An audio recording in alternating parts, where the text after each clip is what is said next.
Hello, everyone. Welcome back to Wandering into Wellness. Finn and Lydia, your usuals.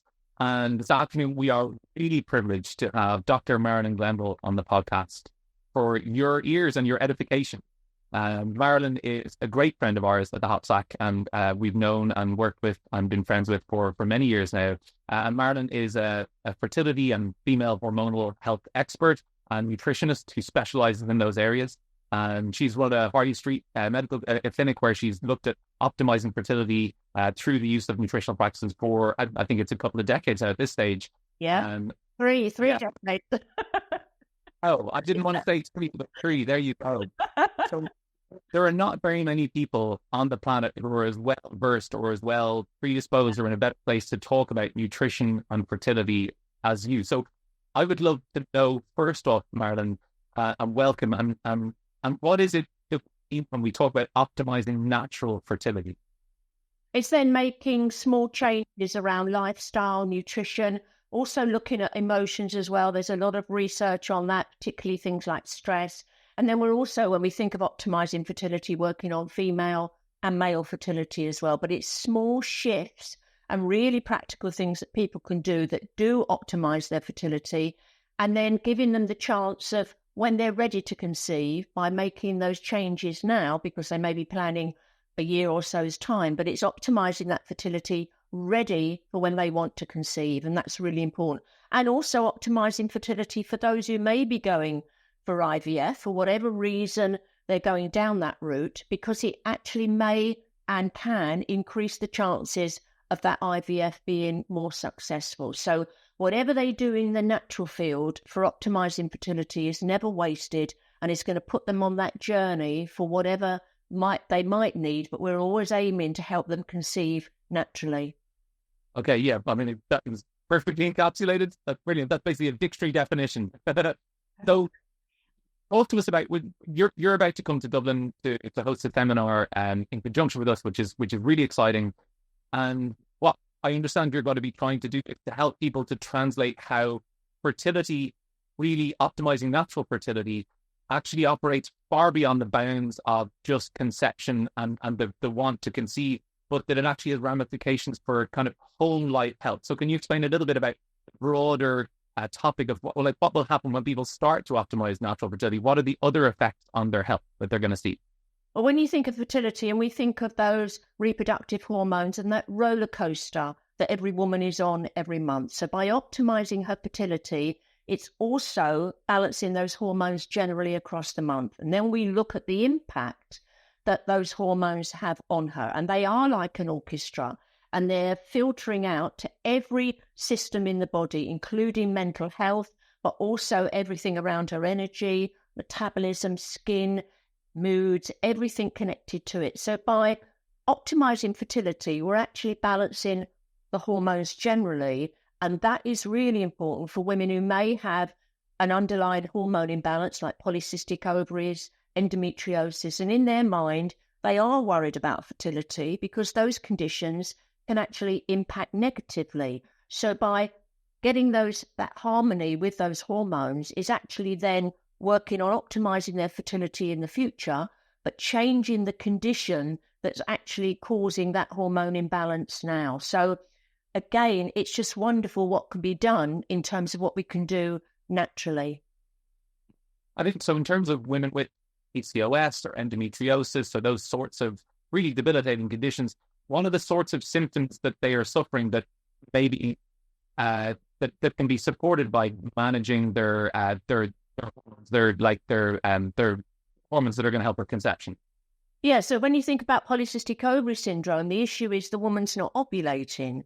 So her ovaries will look like a bunch of grapes. So there's little small follicles on there, but not one of them becomes dominant in order to ovulate. So it is a big impact on fertility and getting pregnant. So by changing that hormone imbalance that's actually causing the PCOS and all the symptoms that go with it, not just the problems with ovulation, but it's the excess hair, it's the weight, it can be skin conditions.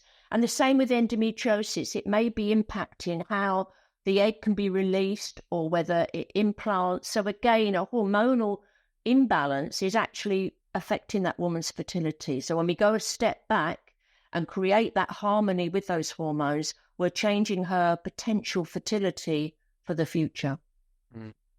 Okay, and obviously those conditions have a necessary effect in terms of the, when they're, obviously their anxiety levels, their nervous system is going to be activated because, like you say, they're thinking of down the tracks and how this is going to affect the rest of their life and their ability to conceive. Obviously, so that drives some part of the anxiety, but the actual sex hormones themselves affect our mood as well, don't they? So it's kind of like a double whammy. They do, and that estrogen and progesterone that's on that roller coaster during the month. And when you think of one of the classic symptoms or issues that women can have, we've got premenstrual syndrome. It used to be called premenstrual tension, and that's happening 7 to 10 days before the period for a lot of women. And there's about 150 different symptoms that go with it. But it's not, and the diagnosis is tricky because it's not done on any blood tests, it's done on timing. When the symptoms come and when do they go? But the impact is both physical and mental. So it's a real impact on the women's moods, on food cravings, on not being able to sleep. And women can have very subtle changes, but some women get it very severe. And it really feels like they're Jekyll and Hyde in those few days. And this is what these reproductive hormones are actually causing complete shifts around with how that woman is feeling and also thinking. They can feel quite dark. They just feel that everything's very negative, and then it lifts up as soon as the period comes. But it can be very extreme for some women.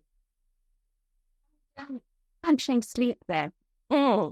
Reproductive hormones affect sleep. Like, how might that manifest? And what are the changes that you can see with changes in diet that might be positive? Yeah, so they may be finding it difficult to get off to sleep. Some will have a combination of variations. Some will actually be waking in the middle of the night. And oftentimes we see that in the clinic. It's almost like an adrenaline surge, waking them up in the middle of the night. They may get palpitations. And then because they are concerned that they're going to work, they've got to be up in the morning, then they can often be lying there for a few hours. And so that's impacting their energy the next day. And then oftentimes they may be using energy drinks, caffeine, and going around in a bit of a vicious circle in order to manage that sleep deprivation. So when women are saying, well, I've not got much energy, the question also has to be, are you sleeping okay? Because it may be the lack of sleep that's causing the lack of energy. And then round and round they go. So it can have a huge impact. And again, it's because of these transition with the hormones through this cycle, which can have such a huge impact on her physically and mentally. And you did have mentioned like dietary strategies, like what sort of specific things? Obviously, you're speaking in generalities here because each individual case is so different, but what sort of strategies do you see start to change people's sort of sleep based on like eating for hormonal health, I guess? Yes, and actually some of it can be quite powerful in that even though we're talking about women, say with PCOS, PMS, maybe endometriosis, so they almost look like opposite conditions, with PCOS being more of dominance of male hormones, endometriosis more of dominance of female. And yet, if we look at what the underlying cause is and we address blood sugar imbalances, cortisol, which comes out with adrenaline, one of the stress hormones, can actually be impacting in terms of how the body uses progesterone. So some women can end up being estrogen dominant because another hormone system in the body is actually interfering with their female hormones. And sometimes we take a step back and think, what is this underlying cause? How do we address that nutritionally? Because that can be the root cause for a lot of female hormone imbalances, and including making sure to optimize fertility. So it's sometimes very straightforward, practical steps that can make a huge difference for all women, even though they may manifest as different hormonal issues. Yeah. I've been reading a lot recently about cortisol's effects on menstrual cycle and female reproductive hormones and how it can affect them. If it also affects the male reproductive hormones as well, though, and if it does, in what ways might that manifest? Yeah, you're thinking of men and whether it could affect sperm health, that sort of thing. Yeah, and I've actually seen that in the clinic, and I was seeing a lovely couple, and his semen analysis was actually fine, and we repeated it after 3 months. And normally we see an improvement, but it actually crashed down. And talking to me, he had this bereavement, a sudden bereavement in the family. And it was such a huge impact for him that stress had actually changed that sperm count, the quality of the sperm. And it was almost like a barometer of being able to see what had gone on in his life. So, yes, we talk about stress for women's cycles because in the extreme, it can stop a cycle completely. So I can see young women in the clinic who are, yes, wanting to optimise their fertility. They're thinking of conception in the future, but their cycle has stopped. And obviously, you're not going to get pregnant if that's happened. But when we look at the stress hormones, our reproductive system is the only system it can shut down without killing us. So in terms of trauma, in terms of a sudden thing that's happening, in order to conserve our energy, the body can naturally stop the cycle. In a more subtle way, it can stop ovulation and the period still carries on. But in the extreme, and I've seen women in their 20s where because they've gone through a bereavement, car accident, something very sudden, the cycle could stop for up to 6 months while the body's trying to compensate and give that woman those resources to cope with what's happened in her life. So that cortisol connection is very powerful, both for men and women. Yeah, really powerful. That's a really, really great illustration. And one of the things we talk about a lot in the shop is how with our immune systems as well, we have often this situation where people will go under a very extremely stressful event. The body won't let themselves get sick. And as soon as the stressful event ends, suddenly all of these immune system stuff cascade starts to happen. Will we see the same thing with reproductive hormones? Like when you start to support reproductive hormones in the cycles, do you start to see improvements in immunity? Do you see changes there?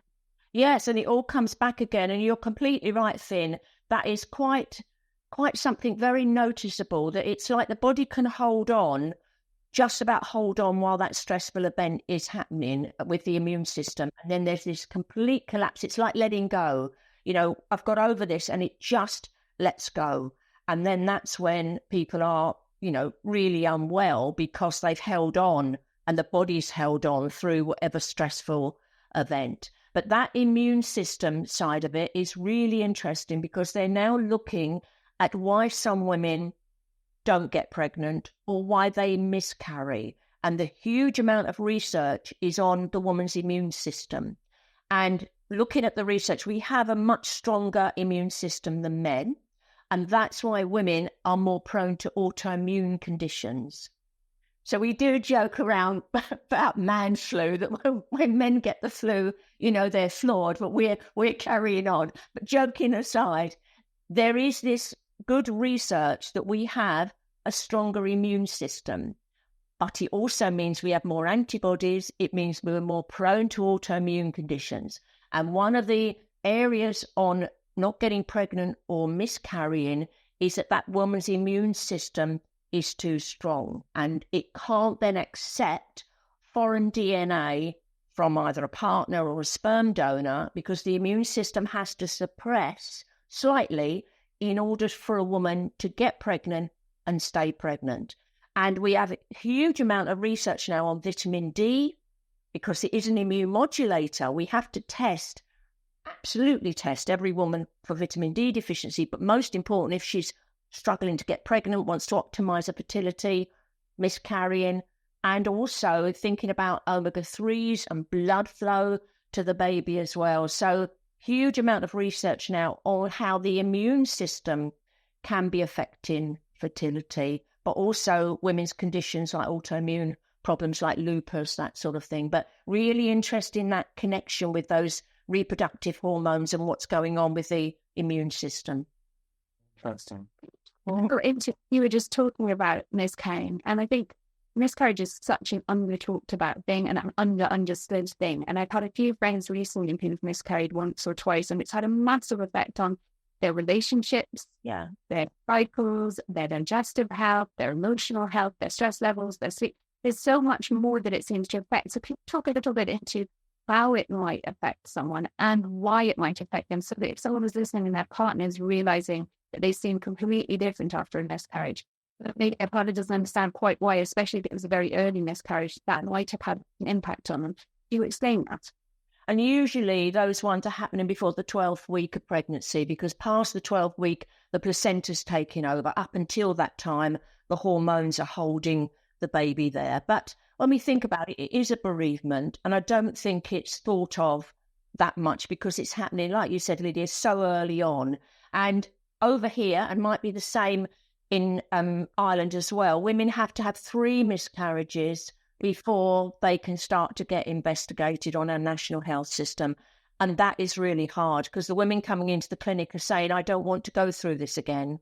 What do I do now to work on prevention? So it is a huge loss, and they're thinking, have they done something wrong? And it's actually helping them emotionally as well as physically to actually optimise their fertility, because what we're doing for optimising fertility is also reducing the risk of miscarriage, because we put everything in place not only to help them get pregnant, but to stay pregnant as well. So everything we're doing around optimising fertility is actually helping to safeguard that further miscarriage. But it's not looked at very much, and it's not often seen as a bereavement, which can really affect the couple's relationship and how they deal with it. And maybe they need, counselling or to talk it through. So there's an understanding of why they feel like that, because it does seem so early on, but it is that, there's grief attached to it. There definitely is.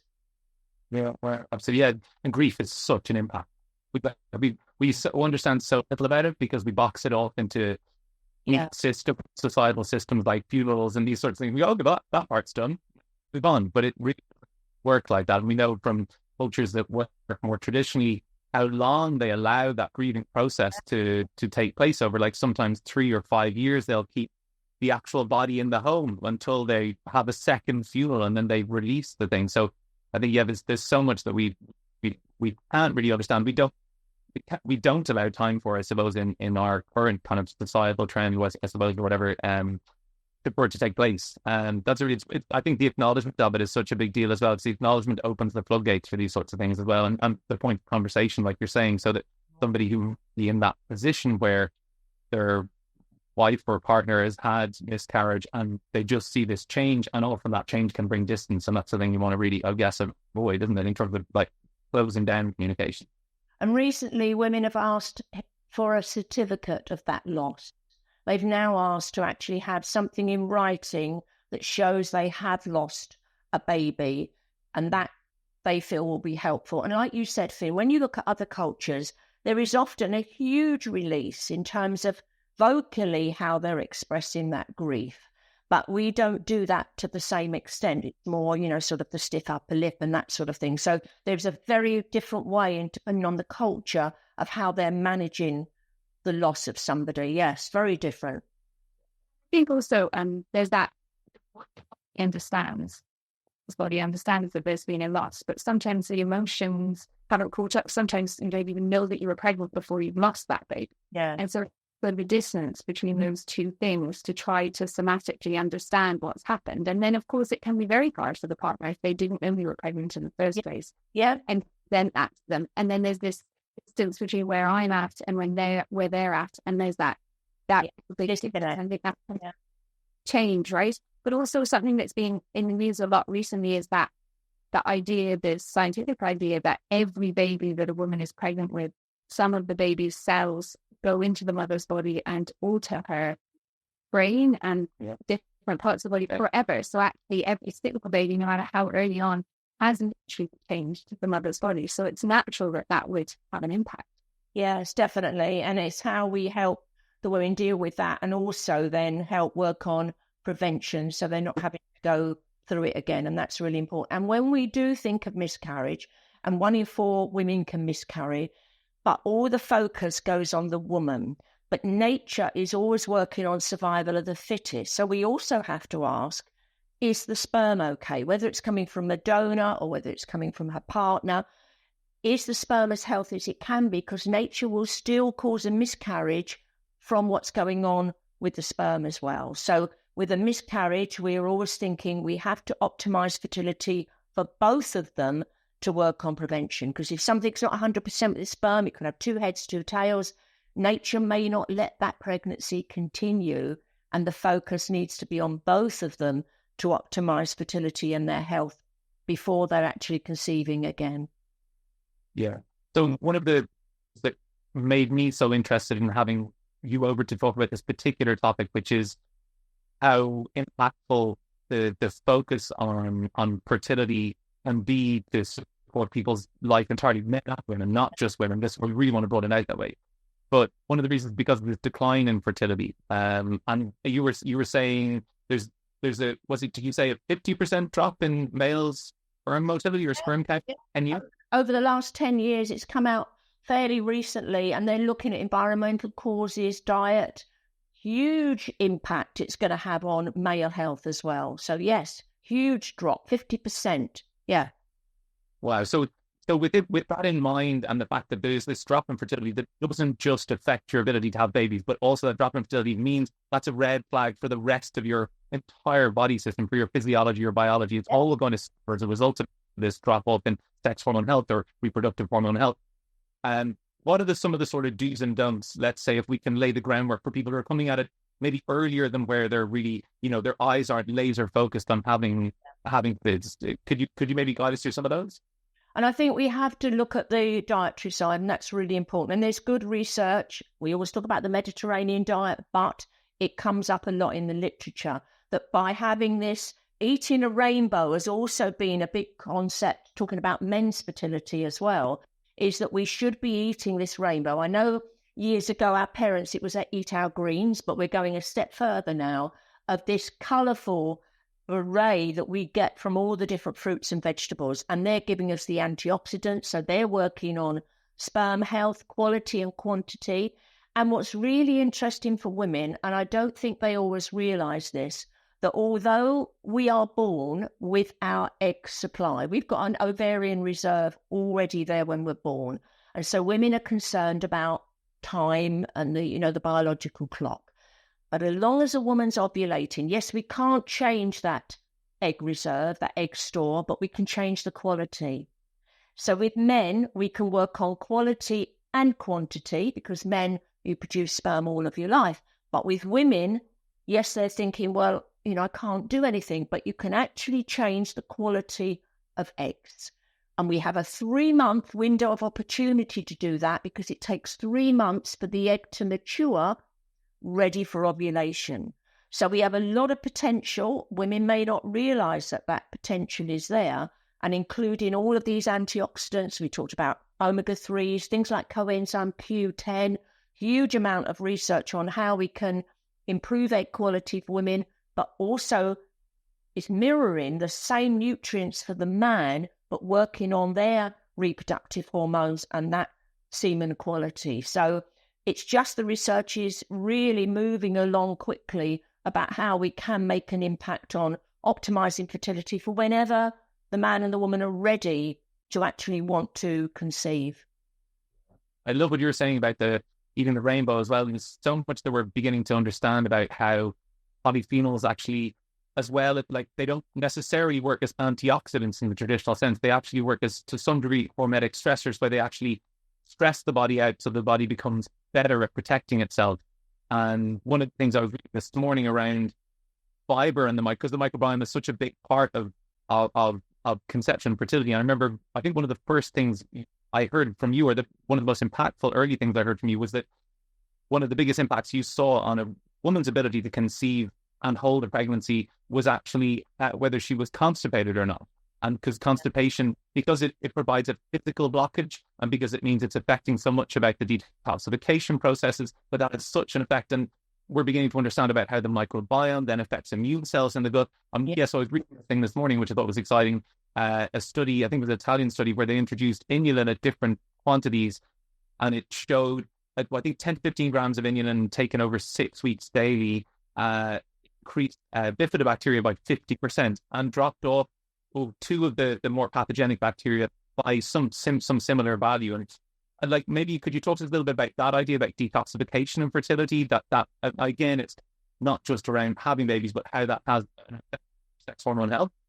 And that real connection now, yes, it's gut and brain. So we know it's going to affect a person's mental health by making sure that that gut microbiome is as optimum as it can be. But also we now, and they call it, it's got an American terminology, the estrobolome.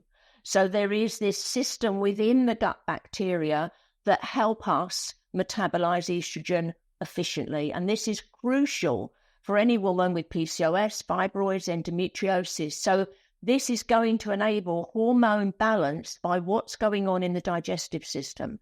And, often women will think, well, why are we talking about my digestive system when it's my hormones I want to get in balance? But it's that part of it, because we've got to detoxify the hormones via the liver, and then the digestive system has got to eliminate them.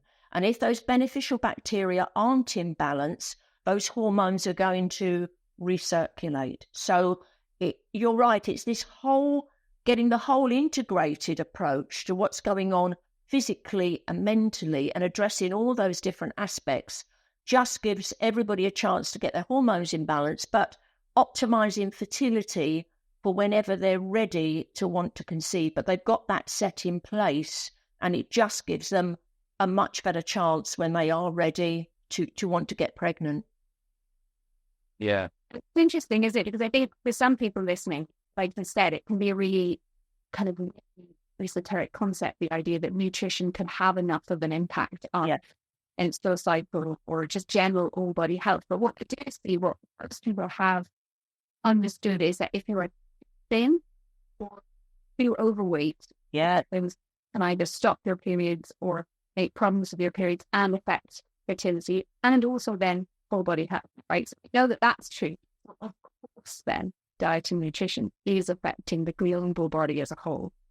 And we've always thought, when you think of male fertility, we now know that overweight and higher body mass index, but higher fat percentage, is going to affect sperm as well.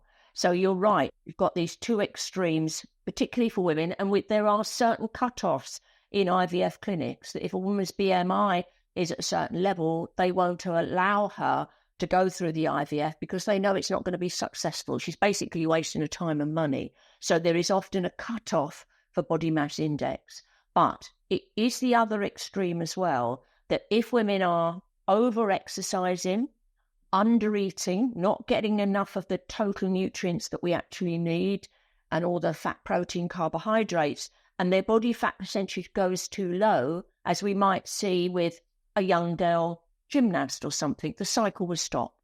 Women have got to have about 17% body fat at least in order to keep the reproductive hormones going. Otherwise, the cycle will stop. So when there's a lot of media pressure to be, very slim, a lot of keeping off certain foods and maybe over-exercising as well, we have to just be a bit careful, because it's not healthy for women to go down to such a low body percentage, because the cycle will just stop. It can't keep that going. It needs those fat cells in order to keep those reproductive hormones going.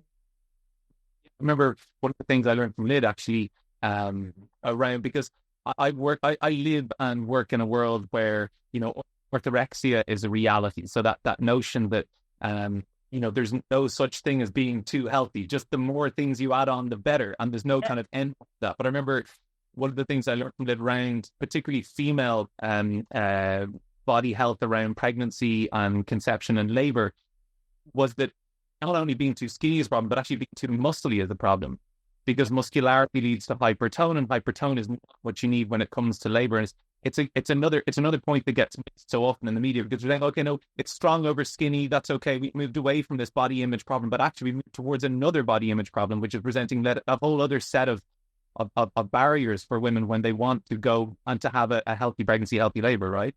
Yeah. I think it's interesting because we don't think about that enough. And I think, like you were saying, the body image that's presented to us in the media for women, especially, has changed vastly in the last 70 years. Like, what was a healthy, sexy looking woman, the optimal body type, so being around those kind of people. When you look back at the pictures of them, they were size 14. Yes, I'm very curvy. Be curvy. And the idea is skinny but really, really strong, really, really fit. And obviously I'm in an industry where fitness is appreciated, and I believe in being fit and exercise and being healthy, but it's finding that balance, isn't it? Yeah. Where you're being too far into the masculine, working into those masculine hormones too much. But like you said, on a practical level, if someone's listening and they really want to be pregnant, when you're pregnant and you have a lot of tone in your core, you're always going to have, not always, but often you're going to have problems then with abdominal diastasis or diastasis recti, because you're very, very tight there and the body has to stretch. And if there's too much tone, that's required. And then on the other side of the abdomen, the pelvic floor, if you do a lot of exercise, often we get hypertonic in the pelvic floor, and that pelvic floor needs to soften and relax and release for the pushing stage at birth. And if it isn't, we are much more likely to have tears and then the feeling afterwards in optimal. So there's loads of different things as well. It's about, like you were saying, I think, and the message that we seem to be getting from you is it's balance. For health in all areas of life and fertility, it's always about finding that middle ground and that balance. And because there's a lot of push on fasting at the moment, and I think it can be very beneficial, but it needs to be done in the right way in order to keep a woman's hormones in balance and optimize fertility. So it's got to be done in a way that doesn't shock her body into a survival mode when she's going down to maybe 600 calories if she's doing a 5-2 diet, something like that. So it is this balance. We don't want them to get into this disordered eating. We want women to be able to eat healthily, optimize the fertility, optimize their hormones, and yet still, be eating well and getting all the nutrients they need. And we can still put in certain aspects of fasting where they get all the health benefits, but without shocking their body into thinking there's a famine going on and it's going into a survival mode, which is too much of a stress on the system. So it is a question of balance and just helping women to understand what they need to be eating in order to optimize their fertility for the future. But also what it's helping is optimizing their health, physical and mental, at this moment in time when they're getting those hormones in balance, because it affects every system in their body. We've talked about sleep, moods, immunity, food cravings. Everything is affected by those hormones, and it's then getting those in balance then, which allows that woman to get pregnant when she's ready and the time is right for her, depending on, what her situation is in life. Mm-hmm. If someone's listening and they're really interested in this and they want to come to your talk, but they're also wanting to get started now, is there 3 foods where a woman can start to include in their diet today that would help their own health and their reproductive health as well? Yeah, so I would say, and I know it might sound counterproductive, but I would put in phytoestrogens, and they're the things we get from the legumes. I know everybody focuses on soya, but it needs to be organic soya, but things like lentils, chickpeas, flax seeds. And because the wording implies an estrogenic action, they don't work like that. They actually work on balancing hormones, and they work on balancing hormones for men as well. When we see the men in those cultures that eat these, they don't get the same prostate cancer death as we have in the West. So we think about them as balancing hormones. Also think about putting in this eating a rainbow, so lots of different colours. I'd also think about the omega-3 fatty acids as well. So either coming from flax seeds or oily fish if somebody's eating animal foods. Egg yolks contain good amounts. And I would absolutely put in a multivitamin and mineral that's designed for fertility, designed for optimizing hormone balance. So that's got everything in, including the folate, the zinc, the selenium, the coenzyme Q10 as well. So I'd put that in too. And I formulated the supplements for the natural health practice, and I know you also stock them in the hop sack, but it would be getting a good multi that contains everything, putting in omega-3 and also vitamin C, and including all those nutrients with their food as well. And that would be a really good start to make sure that they're not deficient in anything at all. Part 3 would be using the nerves, so all of those would foods in multiple colours, omega-3s, and then the phytoestrogens. And the phytoestrogens, yes. And having as much variety as possible, because I know everybody thinks about soya, but when we think of all the cultures around the world, they've all got one of these dominant beans. We can think of the dal, the lentils from India. We've got black beans from Costa Rica. you've got the chickpeas and hummus from the Middle East, soya, China and Japan. So these cultures have eaten these phytoestrogens for centuries. So to include those, flax seeds on porridge, hummus at lunchtime, lentil soup, it's just that variety, because we get different, what we call isoflavones from the different beans. But they are really important. The fibre, like you were talking about, Finn, the fibre also is helping with that digestive system and the gut microbiome. So, and it's including all the fruit and vegetables, healthy protein, whether it's plant-based or animal, whatever their choice is. But the omega-3s coming in, we now know is crucial because of the control on inflammation, which may be affecting a woman's ability to actually get pregnant or stay pregnant. But the impact that inflammation can have on things like period pains, endometriosis, male fertility as well. So it's how these foods that we think about are really good for optimizing fertility are actually changing the way the hormones, the reproductive hormones work, and that woman's and the man's general health, both physically but also mentally as well. So a huge impact, and it doesn't have to be, enormous changes, but those small steps, I have to say, from the years I've been working in this field, make such a difference in such a small space of time.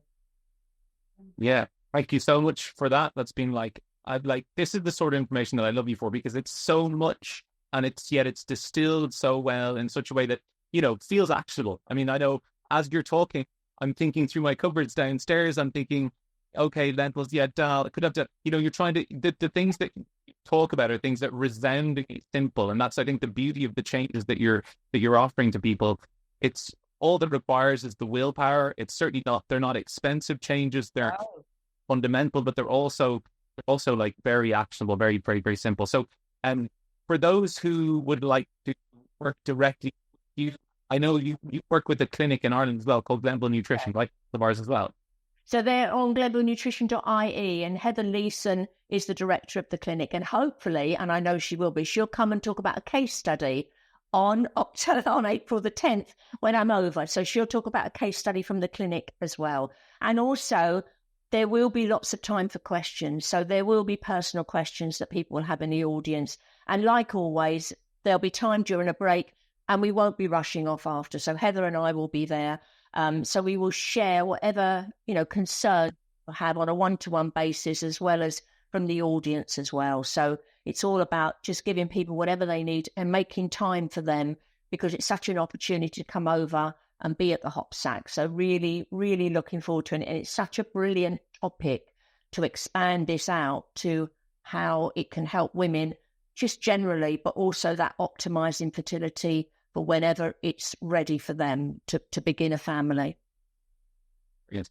Thank you so much for joining us. Really looking forward to April the 10th. And it's like, and so much of your information also stretches out to like me and guys, and I'd love more guys to come along to this as well. Guys with your partners and without partners, it's going to be all about fundamentally this changes for everybody to make that are going to support immunity, sleep, stress, all these sorts of good things. So April the 10th, hopefully we'll see you there. Links to our Eventbrite and also Marilyn, I'm sure, through NHP, etc. Yep. Thanks again for joining us, and we'll see you very, very shortly. Nice to see you both, Finn and Lydia. See you in April. Nicely done. Thanks, Lena. Bye.